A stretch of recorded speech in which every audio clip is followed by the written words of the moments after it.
Hello, good morning my students. Meet me again in English lesson. Okay, as I have said to you last week, we are going to have a listening session today. So you have to prepare for your earphone. Udah siap earphone-nya? Okay, ya. Dan hari ini yang akan kita pelajari adalah offering help.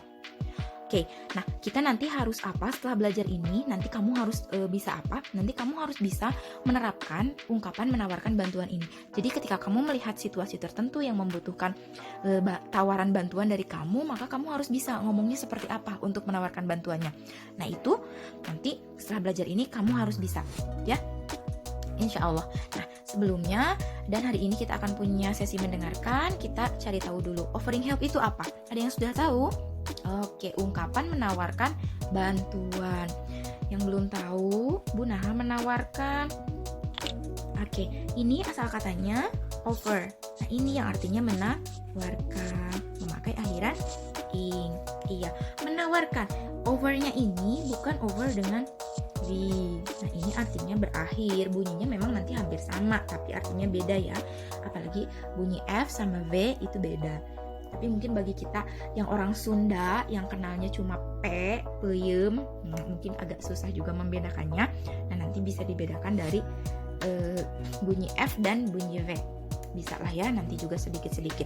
Oke, offering help, menawarkan bantuan.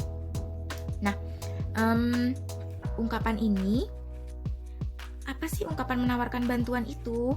Nah ini ungkapan. Nah di sini kita memakai kata expression. Nah expression ini kan udah diadaptasi ya ke bahasa Indonesia, ekspresi. Tapi bukan berarti kamu kan mengenal kata ekspresi oh mukanya kesal, marah, sebel gitu, ekspresinya kayak gimana, bukan ya.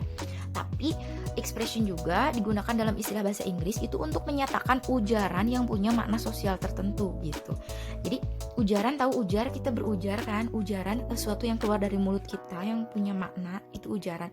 Nah dan punya makna sosial tertentu itu biasanya dipakai dalam suatu percakapan, punya tujuan tertentu gitu. Nah itu namanya expression. Jadi bukan ekspresi marah, kesal, benci, senang gitu yang ditunjukkan muka aja gitu, bukan ya.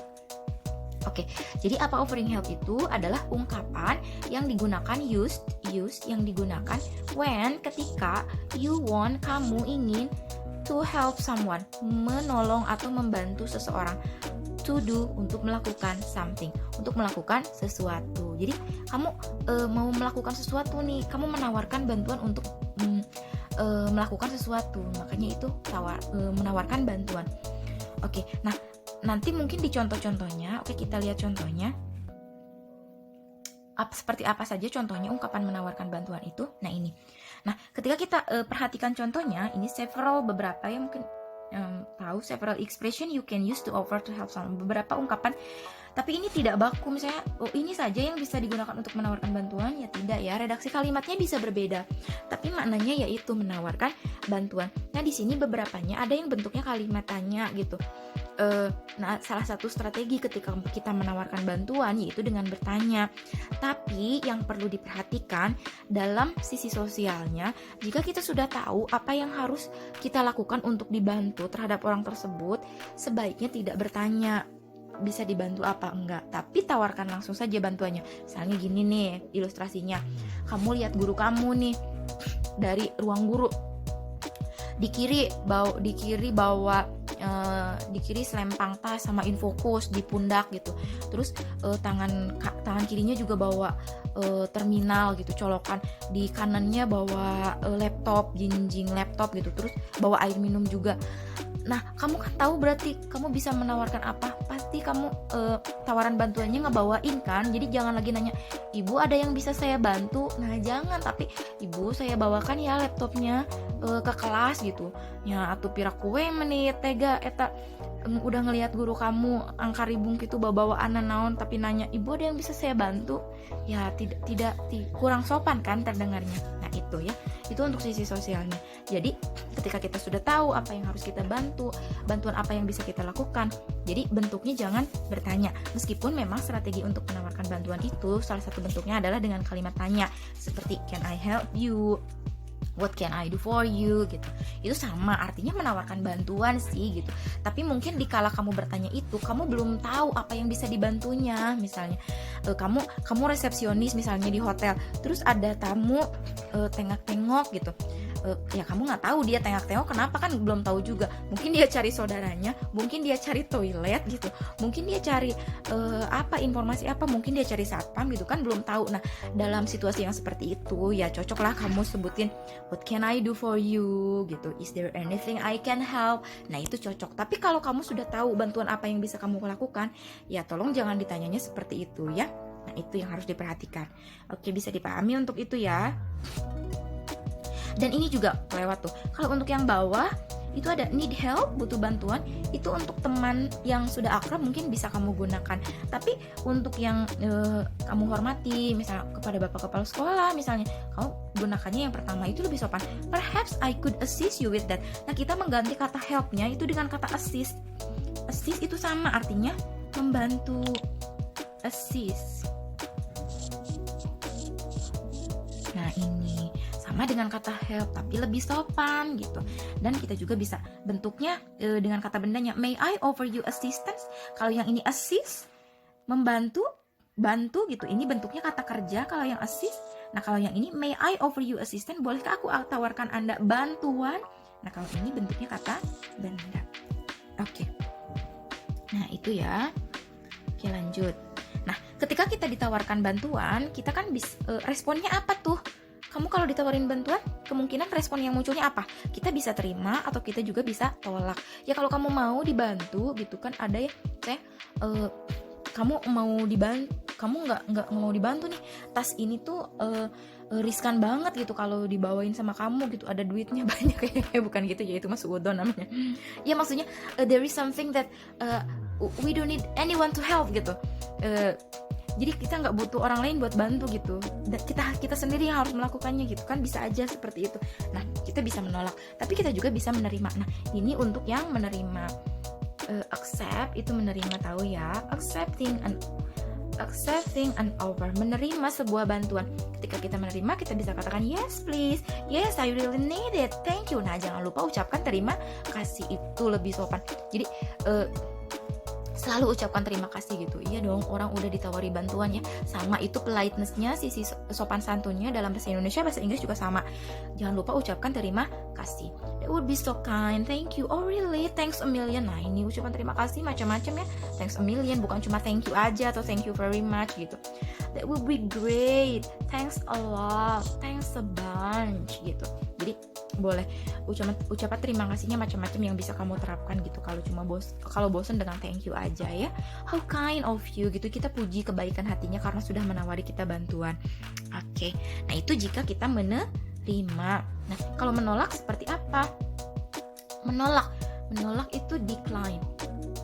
Nah, selain decline, mungkin kamu dengar kata apa waktu dulu pernah saya ajarkan yang keajar kelas 11-nya ya, itu katanya refuse. Ini sama aja. Refuse itu sama dengan decline. Refusing an offer, declining an offer, itu artinya berarti sama-sama menolak. Atau reject, ada kata lain lagi apa? Reject aja. Oh dangdut itu mah. Oke, nah itu reject sama artinya menolak gitu.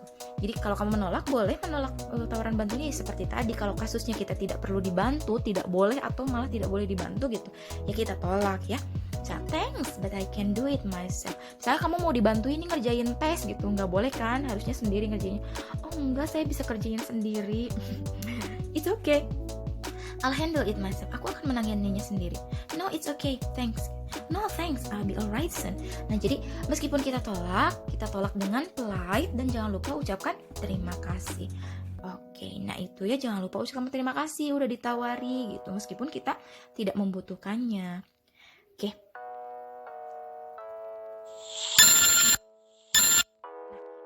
Bagian mendengarkan yang saya minta kalian persiapkan minggu lalu itu. Jadi di sini ada dialog.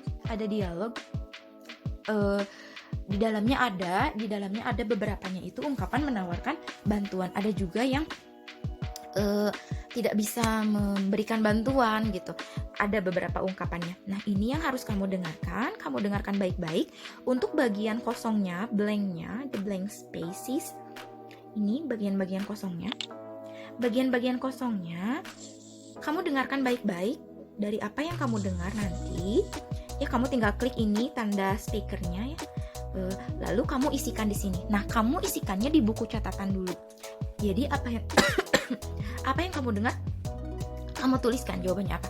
Oh, ini tidak berupa kata ya, tapi seperti tadi berupa kalimat tawaran bantuan gitu. What can I do for you misalnya, atau tidak hanya tawaran bantuan ya. Ini ada beberapa ungkapan lain yang harus diisikan ke sini. Jadi bukan cuma isinya itu bukan cuma ungkapan menawarkan bantuan, menerima bantuan atau menolak bantuan gitu, bukan hanya itu. Tapi apa yang kamu dengar, dan untuk mengisi bagian yang kosong ini tolong didengarkan baik-baik dan diisikan dulu di buku catatan. Tapi nanti pengumpulannya tidak saya minta fotonya, foto buku yang kamu isi yang kamu tulis di buku itu, tapi saya nanti sediakan Google Form. Tapi itu nanti, pokoknya sekarang kamu dengarkan dulu dan isikan di bagian-bagian kosongnya sesuai dengan apa yang kamu dengar. Kamu dengarkan baik-baik, boleh kamu ulang 2-3 kali, boleh sampai 5 kali, itu terserah ya, karena ini bukan listening test untuk ulangan harian. Tapi nanti memang nilainya akan saya ambil, saya lihat gitu nanti perkembangannya setiap listening saya ambil, dan saya ambil yang paling bagus nilainya untuk nilai mendengarkan kalian. Oke, itu saja untuk kali ini. Sebenarnya kita masih ada, tapi untuk hari ini sesinya hanya mendengarkan saja. Untuk nanti kita akan ada pemahaman terhadap apa yang kita dengar, yang dijadikan dialog berarti nanti berbentuk bacaan ya, berarti untuk readingnya nanti. Terus nanti kamu akan coba buat dialog. Itu berpasangan, dan nanti kita juga omongin di grup. Kita tidak omongin di sini biar videonya tidak terlalu panjang. Terus nanti kamu juga akan mempraktekannya dalam sesi speaking yang sudah saya ceritakan di silabus ya, karena di sini nanti juga akan diambil selain nilai listeningnya juga nilai speakingnya.